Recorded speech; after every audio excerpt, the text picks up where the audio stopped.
Queridos, conforme prometido ontem, nós vamos estar estudando a nossa revista da Escola Bíblica Dominical, né?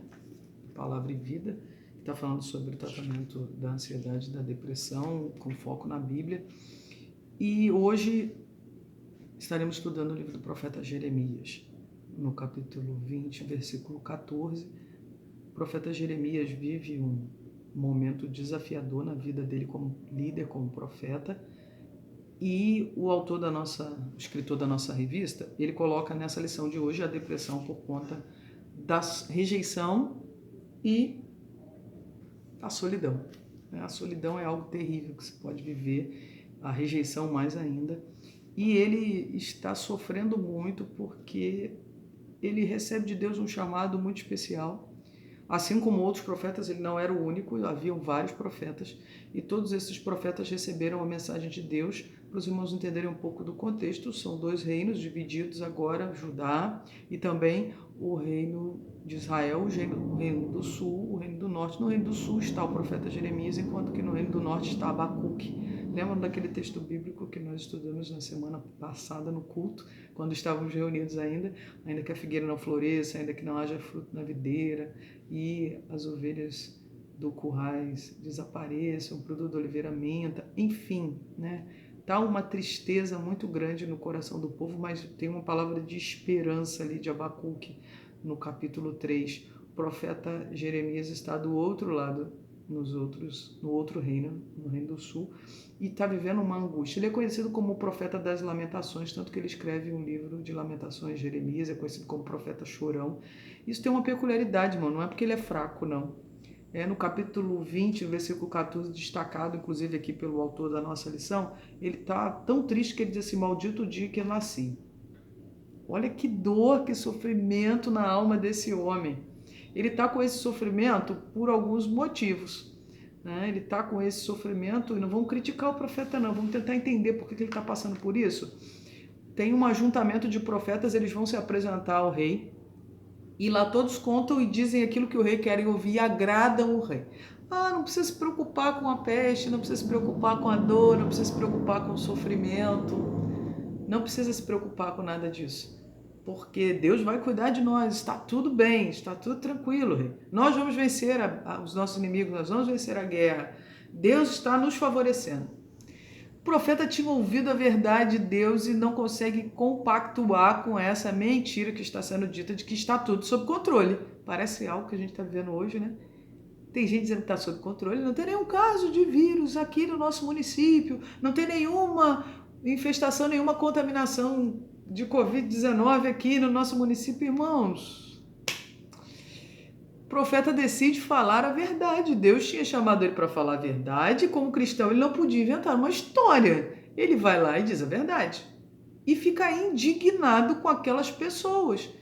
Todo mundo deu a sua palavra, mas o rei tinha que fazer a pergunta: ainda existe algum profeta em Israel? Talvez ele tenha perguntado isso na esperança de que mais ninguém dissesse nada, porque ele só tinha ouvido aquilo que ele gostaria.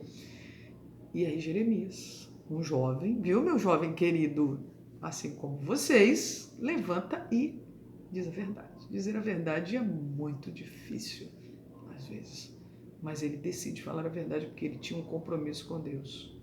Ele, lá no capítulo 1, quando Deus chama ele no versículo 5, dizendo: eu sou jovem, não sei falar, você deve estar me confundindo com alguém, chamou a pessoa errada. Deus nunca chamou a pessoa errada.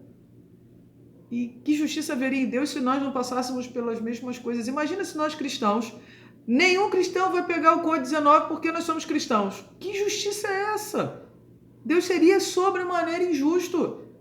O mal sobrevém para todos, o dia mau para todos, o dia bom para todos, o sol é para todos, a chuva é para todos. O que fazemos com isso é que é a diferença. A nossa atitude de agradar a Deus é que é a diferença.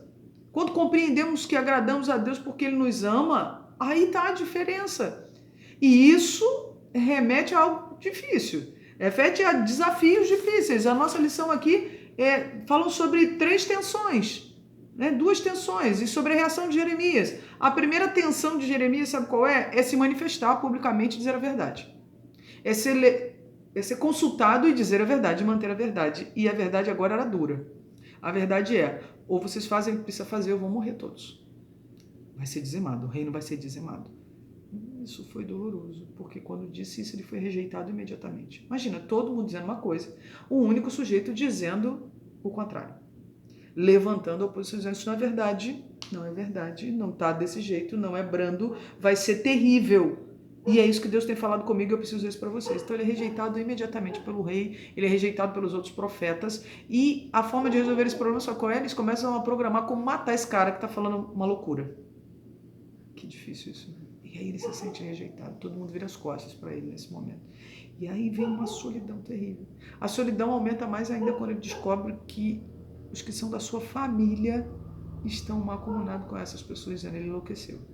Ele está dizendo que não agrada ninguém, o rei vai matar nossa família também, então vamos rejeitar ele. Deixa ele fora disso, ele não é mais um dos nossos. Sabe, a família está preocupada no prazer individual, em viver mentiras, em acreditar nessas mentiras, supondo que estava fazendo o que é bom. E aí ele sabe que não é verdade. Aquilo dá uma frustração, uma solidão, um sofrimento nele tão grande que ele fala assim, por que Deus? Por que eu nasci? Nasci para sofrer? Nasci para ser rejeitado?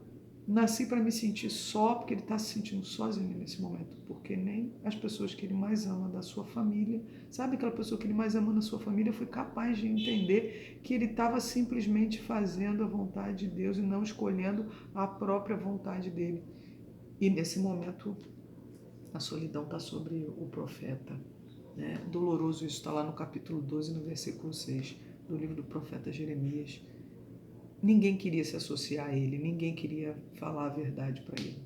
E ele está sozinho nessa hora, porque ele não era casado, ele não tinha filhos, ele estava só. Né? E Deus sabia que a dor dele seria ainda maior se ele fosse casado, porque imagina o cônjuge, que é a pessoa que é a sua só carne, te deixar sozinho e ficar contra você, não entender o que você está fazendo, não entender o porquê você está fazendo. A pessoa não entender que você precisa da companhia dela e ela te deixa só. E aí ele não tem filhos, era Deus cuidando dele, mas ele não está entendendo. Ele diz isso sozinho. Ele está se lamentando aqui, ele está sofrendo. Não vamos criticar o profeta não, porque por vezes a gente está dentro de casa, mas está só. Né? Não sei como é que está a sua vida aí.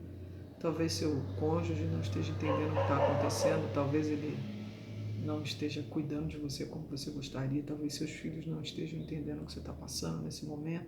Hoje, né, muito mais ainda os nossos pais não estão entendendo esse movimento, porque são pessoas adultas, mais velhas, e aí ouvir da gente que eles precisam ficar em casa, que eles não podem sair, deixa eles revoltados, faz eles se sentirem, não quero, e rejeitarem você, não se sinta mal.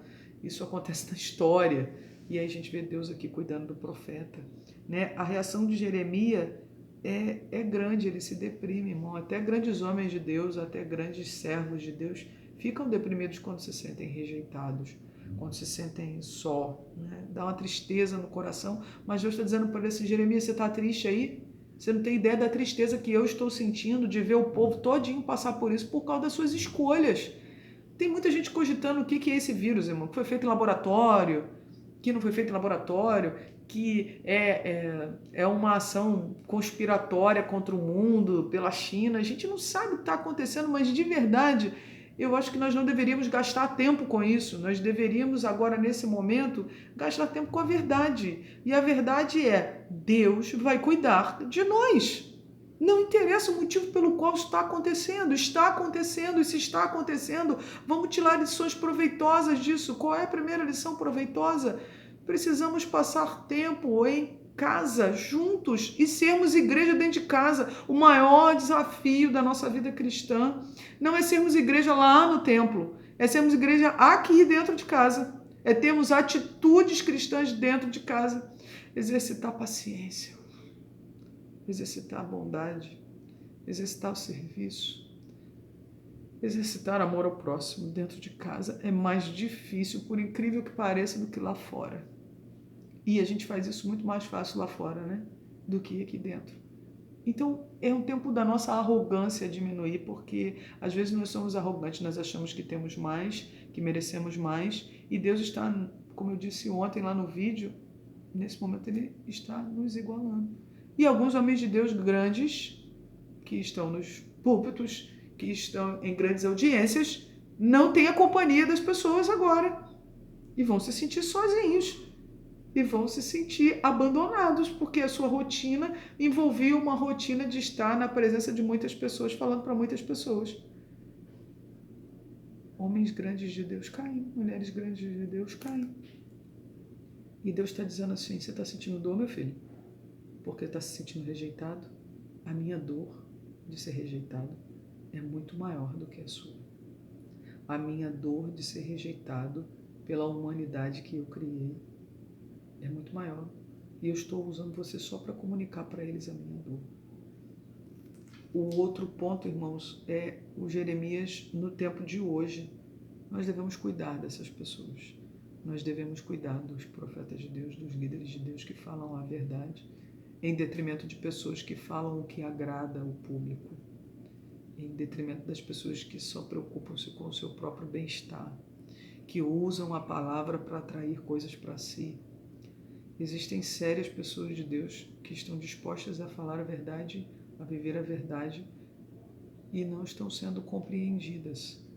Não é fácil, não é nada fácil chegar aqui na frente de um vídeo e falar publicamente a verdade.